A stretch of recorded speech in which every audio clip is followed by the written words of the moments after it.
Meu querido irmão, minha querida irmã, você que faz parte aí dessa formação das universidades renovadas aí do estado de Minas Gerais, nós estamos então fazendo esse estudo do livro do profeta Oséias.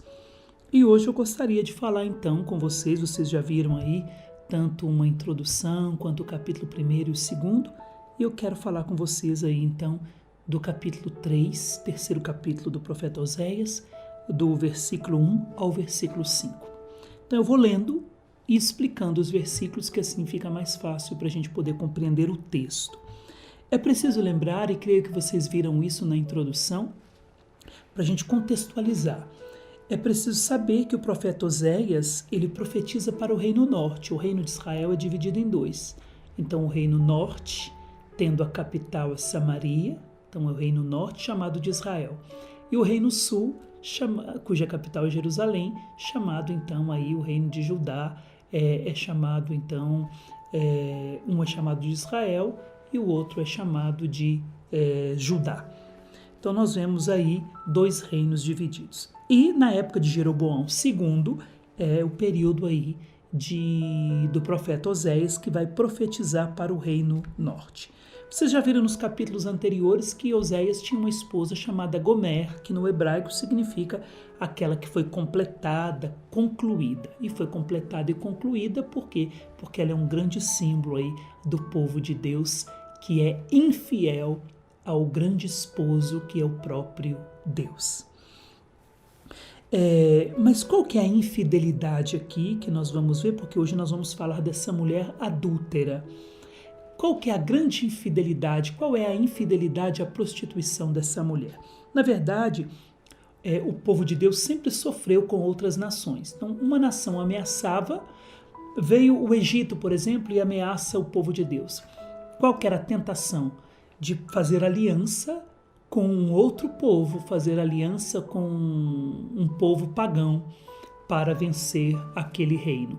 E essas alianças, que eram uma grande tentação para o povo de Deus, fazia sempre coisas horríveis, porque nem sempre o povo de Deus obedecia à profecia e à voz de Deus. Então, não obedecendo, eles faziam alianças, e essas alianças faziam com que o povo se tornasse escravo daquela nação que os ajudou. Por exemplo, eles traziam os seus costumes, os seus deuses, pagavam impostos, e muitas vezes esses costumes eram contrários àquilo que Deus queria.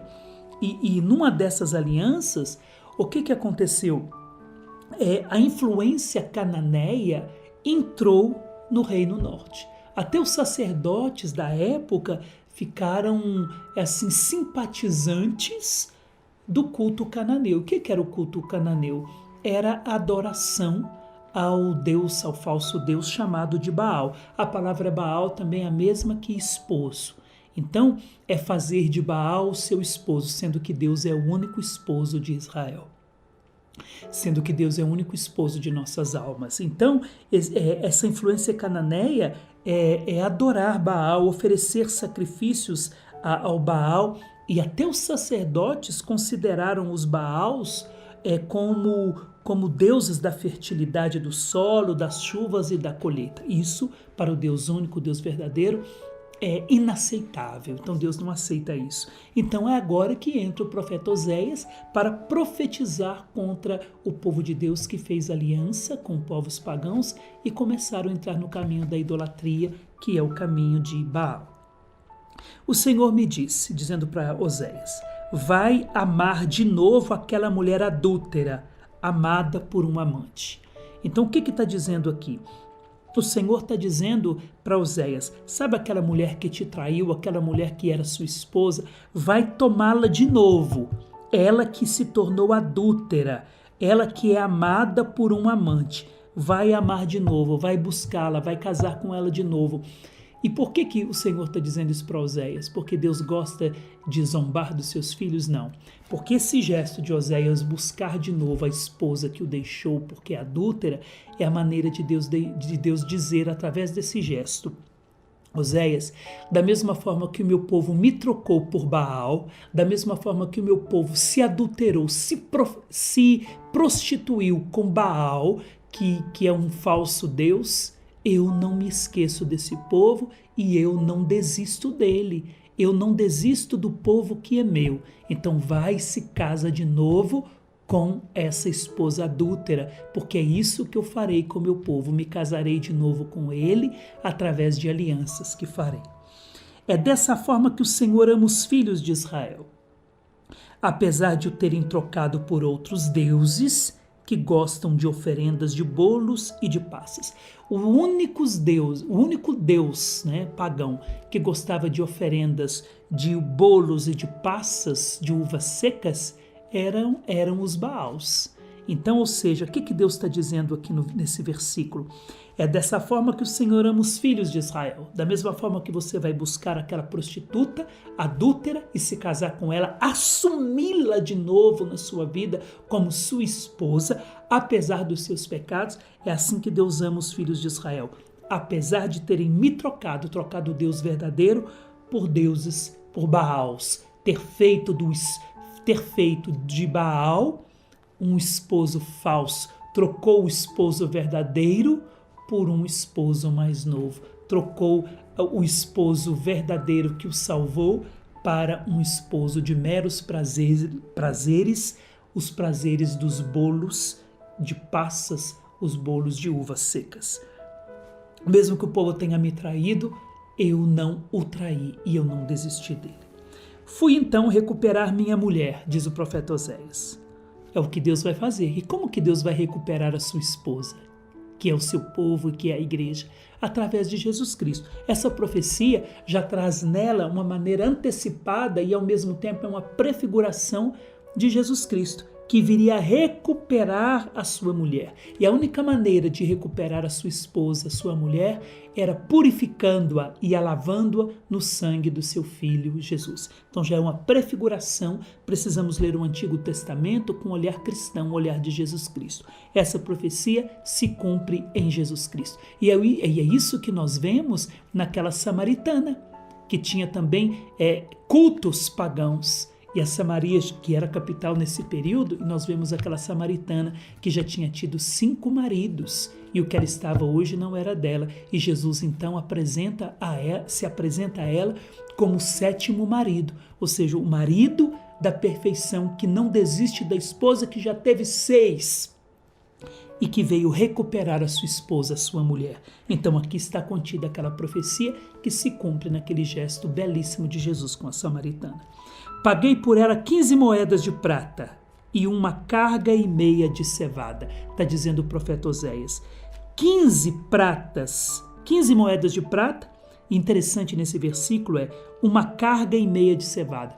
1,5 carga de cevada, nesse período bíblico, valia também 15 moedas de prata. Então, 15 moedas de prata de 1,5 carga de cevada mais 15 moedas de prata são 30 moedas de prata. O profeta Oséias comprou a mulher, ou seja, ela se tornou escrava daquele que a prostituía. É isso que Deus quer dizer.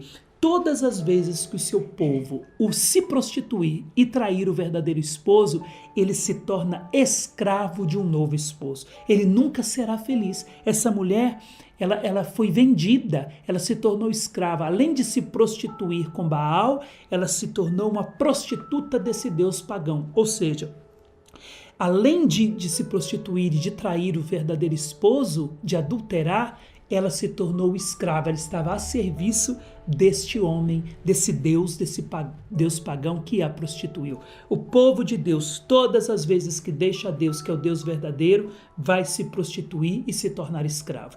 E Oséias comprou essa mulher por preço de um escravo. Um escravo valia 30 moedas de prata. E se nós continuarmos lendo com um olhar cristão, Jesus também foi vendido por 30 moedas de prata. E por que ele se deixou ser vendido?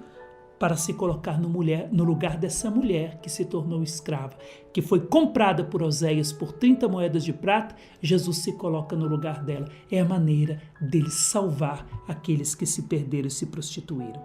Eu lhe disse então: fica em casa um bom tempo para mim, sem te prostituíres, sem te entregares a ninguém, que por ti eu faço a mesma coisa. Ou seja, você vai passar um tempo sem ter relações com ninguém.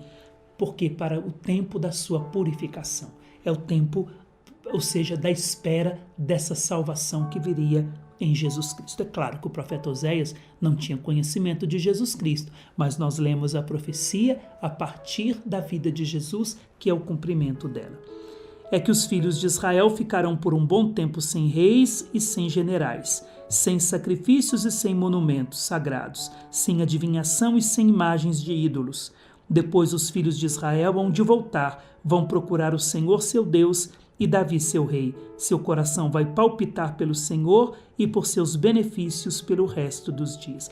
Aqui está dizendo o período que o Reino Norte seria devastado pela Síria e que iria para a deportação e mais tarde seria devastado completamente. Então ficará um tempo sem reis, sem governo, para que o próprio Deus seja o seu governo. É isso que nesses pequenos versículos do profeta Oséias a palavra de Deus quer nos mostrar, revelar que essa esposa adúltera é o povo de Israel, sou eu e você. Ao mesmo tempo nós podemos dizer, lembrar de Maria Madalena, ela é a prostituta, ou seja, que foi salva e alcançada por Jesus. Podemos dizer também que nós, que fazemos parte da igreja e que somos a igreja é essa prostituta que Jesus quis desposar e santificá-la e torná-la sem mancha, santa e sem ruga. É isso que nós vemos no profeta Oséias. Ele busca sua esposa, não desiste dela, para dizer que Deus não desiste do nosso pecado de adultério e de traição.